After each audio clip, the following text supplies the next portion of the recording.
सी झील के किनारे एक बगुला रहता था। वह इतना बूढ़ा और कमजोर हो चुका था कि अपना आहार भी नहीं खोज पाता था। मछलियाँ उसके नजदीक से गुजर जाती थी, लेकिन जल में गर्दन डालकर उन्हें पकड़ने की शक्ति भी उसमें नहीं थी। इसी कारण कई कई दिनों तक उसे भूखा रहना पड़ता था। एक दिन झील के किनारे खड़ा होकर वह बुरी तरह से रोने लगा। उसकी आंखों से आंसू बहकर जमीन पर गिरने लगे। उसे इस प्रकार रोता हुआ देखकर एक केकड़ा उसके पास पहुंचा और सहानुभूति पूर्वक उससे पूछा, बगुला भाई, तुम रो क्यों रहे हो? बगुला बोला, दोस्त, मैंने जीवन में अनेक प्रकार के पाप किए हैं। अब जब इस सब बात का ज्ञान हुआ है तो मैंने निश्चय किया है कि अपने प्राणों की आहुति दे दूं। इसलिए आज मैं नजदीक आई मछलियों को भी नहीं पकड़ रहा हूँ। इसके अलावा एक और चिंताजनक बात है। केकड़े ने पूछा, कौन सी बात है मित्र, जल्दी बोलो। बगुला बोला, मुझे एक ज्योतिषी ने बताया है कि इस बार 12 साल तक का वर्षा का योग नहीं है और बिना जल के हमारा जीवन कैसे बचेगा। यह झील तो कुछ समय के बाद सूखने लगेगी। ऐसे में जल में रहने वाले प्राणी जो भूमि पर चलने में सक्षम है, वह तो यहाँ से कुछ दूर तक बहुत बड़े सरोवर में चले जाएंगे, लेकिन तुम्हारे जैसे छोटे छोटे जीव और ये मछलियों का क्या होगा? वह तो बेचारी सारी की सारी मर जाएंगी। मैं इसी चिंता में घुला जा रहा हूँ, इसीलिए मैंने खाना पीना भी छोड़ दिया है।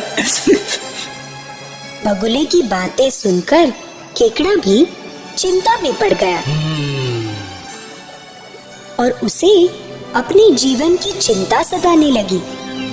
केकड़े ने जब यह बात अपने जलचरों को बताई तो वह सभी चिंतित होकर बगुले के पास पहुंचे और उससे पूछा, भाई, क्या किसी उपाय से हमारे प्राणों की रक्षा हो सकती है?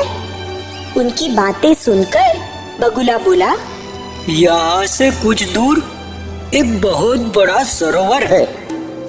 उसका पानी कभी सूखता नहीं। अगर 24 सालों तक भी बारिश ना हो तब भी उस सरोवर का जल समाप्त नहीं होगा। वो बहुत ही गहरा सरोवर है। यदि सारे जलचर उसमें चले जाएं, तो उनका जीवन बच जाएगा, अन्यथा सभी तड़प तड़प कर मर जाएंगे। यह सुनकर मछलियाँ उदास हो गईं और बोली, तब तो हमारी मृत्यु निश्चित है। हमारे तो पैर ही नहीं हैं जिनसे चलकर वहां तक पहुंच सके।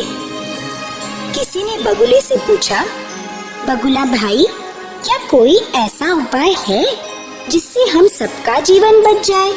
बगुला बोला, उपाय तो है, और वह उपाय यह है कि तुम में से एक एक जलचर प्रतिदिन मेरे पेट पर बैठ जाए और मैं उसे जाकर उस सरोवर में छोड़ आऊंगा। इस तरह से एक एक करके तुम सब दूसरे सरोवर में पहुंच जाओगे और बच जाओगे। मछलियों ने बोला, तब मेहरबानी करके आप हमें उस दूसरे सरोवर में छोड़ आइए। हम आपका बहुत आभार मानेंगे।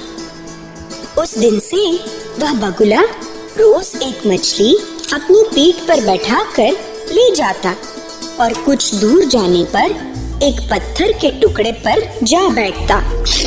मछली को शिलाखंड पर पटक पटक कर मार डालता और उसे खा जाता। मछलियाँ खा खा कर बगुला खूब रुष्ट पुष्ट हो गया। एक दिन केकड़े ने उस बगुले से कहा, मित्र बगुला भाई, सबसे पहले मैं ही तुमसे मिला था, लेकिन तुम अन्य जलचरों को उस सरोवर में ले जा रहे हो, किंतु मेरी उपेक्षा कर रहे हो। कृपया करके आज मुझे उस सरोवर में छोड़ा हो। बगुला मछलियाँ खा खा कर ऊब चुका था। उसने सोचा कि स्वाद बदलने के लिए आज यह केकड़ा ही ठीक रहेगा। ऐसा सोचकर उसने केकड़े को अपनी पीठ पर बैठा लिया और दूर उड़ चला।